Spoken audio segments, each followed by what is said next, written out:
Hi అలా guys, welcome to my channel. పాండవులు ఎలా పుట్టారు? పాండవులైన తండ్రి అయిన పాండురాజు సంసారం చెయ్యకపోయినా పాండవులు ఎలా పుట్టారు? పాండురాజుకున్న శాపం ఏంటి? పాండురాజు ఎలా చనిపోయాడు? ఈరోజు ఈ వీడియోలో డిస్కస్ చేద్దాం.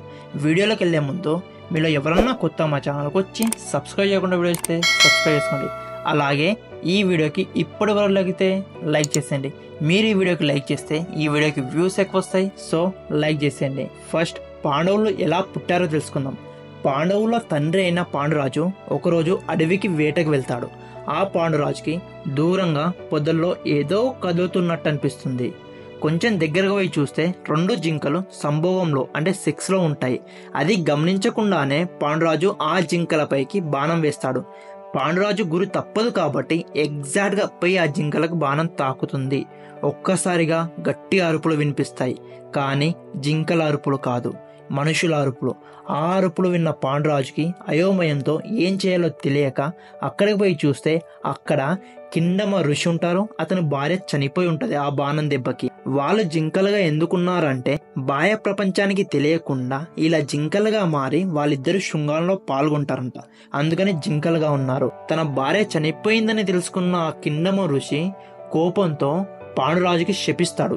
ఏమని శపిస్తాడంటే, నువ్వు నీ భార్యతోనే కాదు వేరే ఏ స్త్రీతో అయినా కానీ శృంగారంలో పాల్గొంటే అప్పుడే నువ్వు చనిపోతావు అని శపిస్తాడు. పాండురాజు చేసేది ఏమీ లేక బాధతో ఇంటికి పోతాడు. తను ఇక్కడ నుండి బ్రహ్మచార్యం చెయ్యక తప్పదు అని తన భార్యలైన కుంతీదేవికి మాద్రికి చెప్తాడు. అప్పుడు కుంతి మాద్రులు పాండురాజును ఓదారుస్తారు. తమకు పిల్లలు కావాలని పాండురాజుని ఇబ్బంది పెట్టమని చెప్పి ఓదారుస్తారు. కానీ కొన్ని రోజుల తర్వాత పాండురాజుకి కొంచెం బాధేస్తుంది అనమాట. ఏమని బాధేస్తారంటే తన వంశం తనతోనే ముగిసిపోతుందని. అలా ముగిసిపోకుండా ఉండాలంటే తనకు కొడుకులు కావాలని పోయి కుంతీదేవిని అడుగుతాడు. అప్పుడు కుంతీదేవి తనకొక వరం ఉందని, ఆ వరంని తనకి దుర్వాస మహర్షి ఇచ్చాడని, ఆ వరంతో తను ఏ దేవుణ్ణి కోరుకుంటే ఆ దేవుడు అంశతో తను పిల్లల్ని కనవచ్చని, ఇలా తను 3 పిల్లల్ని కనే ఛాన్స్ ఉందని పాండురాజుతో చెప్తాడు. అప్పుడు పాండురాజు చాలా సంతోషించి చాలా హ్యాపీగా సరే మరి పిల్లల్ని కందాం, కొంతమంది దేవుళ్ళ పేర్లు చెప్తాడు. ఆ దేవుళ్ళ పేరుతోనే కుంతి పిల్లల్ని కంటది. ఎలా అంటే అప్పుడు కుంతి ధర్మదేవుణ్ణి కోరుకొని పిల్లాన్ని ప్రసాదించంటే అప్పుడు ధర్మరాజు పుడతాడు. ఆ తర్వాత వాయుదేవుణ్ణి కోరుకుంటే భీముడు పుడతాడు. ఆ తర్వాత ఇంద్రదేవుణ్ణి కోరుకుంటే అర్జునుడు పుడతాడు. చాలా కాలం క్రితమే సూర్యదేవుణ్ణి కోరుకుంటే కర్ణుడు పుడతాడు. కానీ కుంతిదేవి కర్ణుడిని వదిలేస్తుంది, అది వేరే టాపిక్. కానీ ఇక్కడ పాండురాజుకి అయితే యాక్చువల్గా 3 కొడుకులే పుట్టారు, ధర్మరాజు, అర్జునుడు, భీముడు.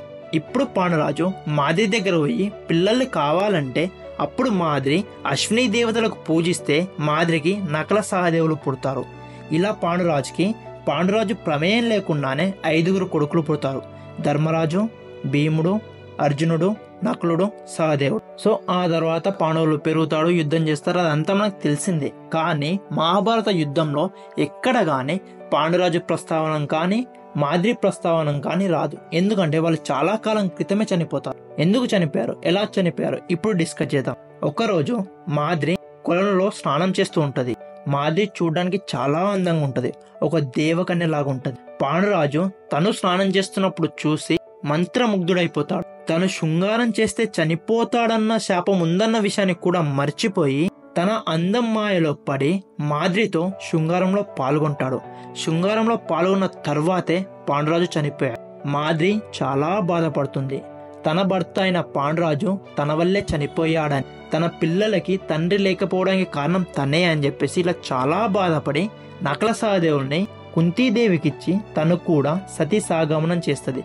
సతీ సాగమనం అంటే భర్తతో పాటు తను కూడా చనిపోవడం. ఇలా పాండురాజు, మాద్రి ఇద్దరు చనిపోయారు. ఇక్కడితో అయిపోయిందంటే లేదు, ఇంకా మహాభారతం పైన చాలా వీడియోస్ వస్తాయి. ఆల్రెడీ చాలా వీడియోస్ చేశాను.